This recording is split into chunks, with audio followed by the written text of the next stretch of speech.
Assalamualaikum warahmatullahi wabarakatuh. Bismillahirrahmanirrahim. Alhamdulillahirabbil alamin. Wassalatu wassalamu ala asyrafil anbiya'i wal mursalin wa ala alihi wa ashabihi ajma'in. A'udzubillahi minasyaitonir rajim. Laqad kana lakum fi rasulillahi uswatul hasanah. Shadaqallahul azim. Sekian ayat Quran yang telah saya baca. Allah berfirman dalam surah Al-Ahzab ayat ke-1 yang bermaksud telah ada pada diri Rasulullah sallallahu alaihi wasallam itu contoh teladan yang baik.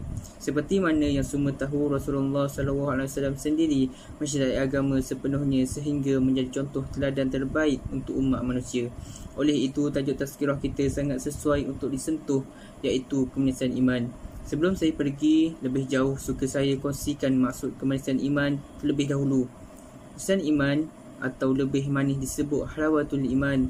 Halawatul iman bermaksud berasa gembira dalam beribadat, sanggup menanggung kepahitan demi mendapat keridaan Allah Subhanahu wa taala dan Rasulnya, serta mengutamakan Allah Subhanahu wa taala dan Rasulnya melebihi harta benda dunia. Untuk mendapatkan kemanisan iman, kita perlu mendapatkan kasih sayang Allah Subhanahu wa taala dan Rasulnya. Rasulullah sallallahu alaihi wasallam sangat menyayangi umatnya sehingga saat akhir hayat baginda tetap mengingatkan umatnya. Oleh itu, kita sebagai umat Islam perlu berusaha ke arah kebaikan agar mendapat kemanisan iman dalam beribadat kepada Allah dan amal yang dilakukan.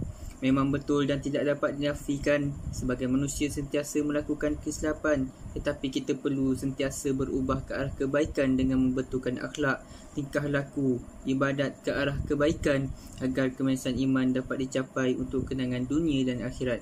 Kemanisan iman ini sangat luar biasa. Kenapa? Mari kita dengarkan perkongsian seterusnya untuk mengetahui cara mendapatkan kemanisan iman. Assalamualaikum warahmatullahi wabarakatuh. Hai, nama saya Nurul Arifah binti Ismail daripada sahabat Exco Qur'anian dan Sesiah Kelab Taha UUM. Sekarang saya akan terangkan cara-cara untuk mendapatkan halawatul iman. Yang pertama, cintakan Allah dan Rasul melebihi segala-galanya. Yang kedua, benci untuk melakukan segala kekufuran. Yang ketiga, sabar untuk menghadapi segala dugaan yang ditentukan. Yang keempat, istiqomah dalam melakukan ibadat. Yang kelima, memperbanyakkan amalan sunat seperti membaca Quran, melakukan solat sunat. Yang keenam, mentadabbur Al-Quran, iaitu kita memahami apa yang kita baca di dalam Al-Quran. Yang ketujuh, memperbaiki solat yang kita lakukan, kerana sesungguhnya solat dapat mencegah kita daripada melakukan segala kemungkaran di dunia ini.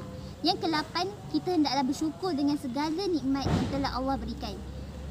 Itu adalah cara-cara untuk kita mendapatkan halawatul iman. Kesan jika kita mendapatkan halawatul iman ini antaranya ialah kita akan jadi rajin untuk melakukan ibadat-ibadat.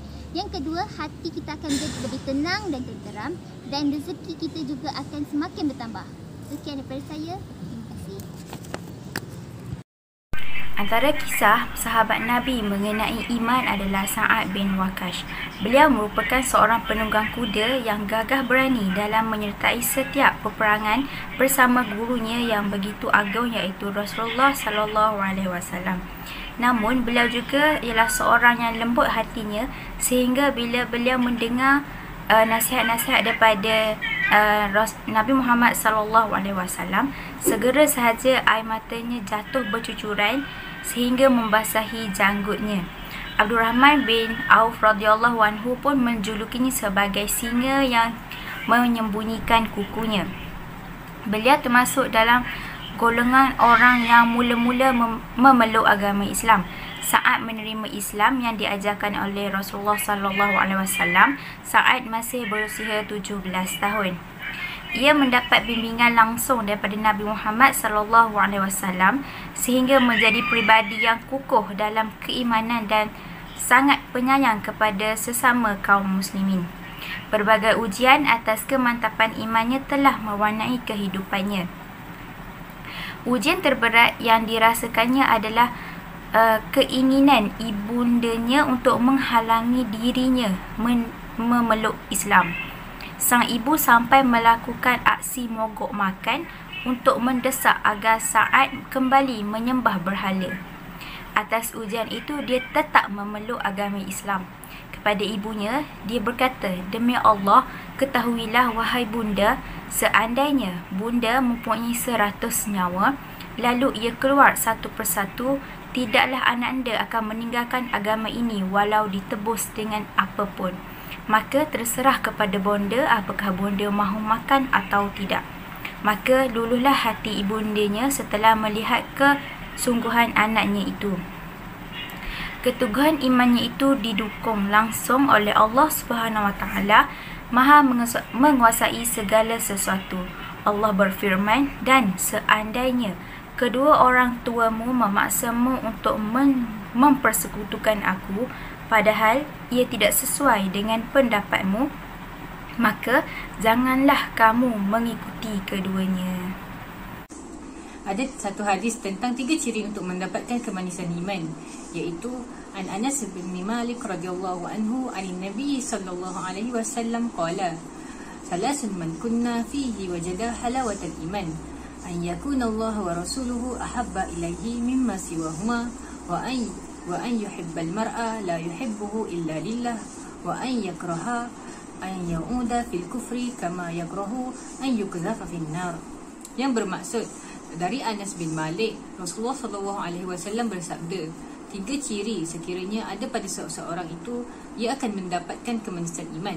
Iaitu yang pertama, Allah dan Rasulullah lebih dia cintai berbanding dengan yang lain.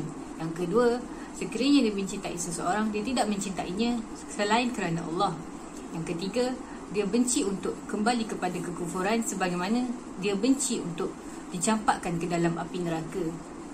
Apa yang kita boleh ambil daripada hadis ni ialah, untuk mendapatkan kemanisan iman, kita hendaklah yang pertama mencintai Allah dan Rasulullah lebih daripada segala-galanya, termasuk diri kita sendiri. Kita hendaklah membuktikan kecintaan kita kepada Allah dan Rasulullah dengan mematuhi segala perintahnya dan berusaha bersungguh-sungguh untuk meninggalkan larangannya. Yang kedua, kita hendaklah mencintai seseorang hanya kerana Allah. Maksudnya, kasih dan cinta kita kepada orang lain, sama ada keluarga, rakan sekerja, sahabat dan sahabat-sahabat sahaja, hendaklah semata-mata kerana Allah, bukan kerana harta, pangkat dan sebagainya. Yang ketiga, kita hendaklah benci untuk kembali kepada kekufuran seperti mana kita benci untuk dicampakkan ke dalam api neraka. Maksudnya, kita hendaklah berusaha bersungguh-sungguh untuk meninggalkan perkara yang boleh membawa kekufuran ataupun perkara yang melanggar perintah Allah, sama ada dari segi perbuatan, perkataan ataupun iktifad.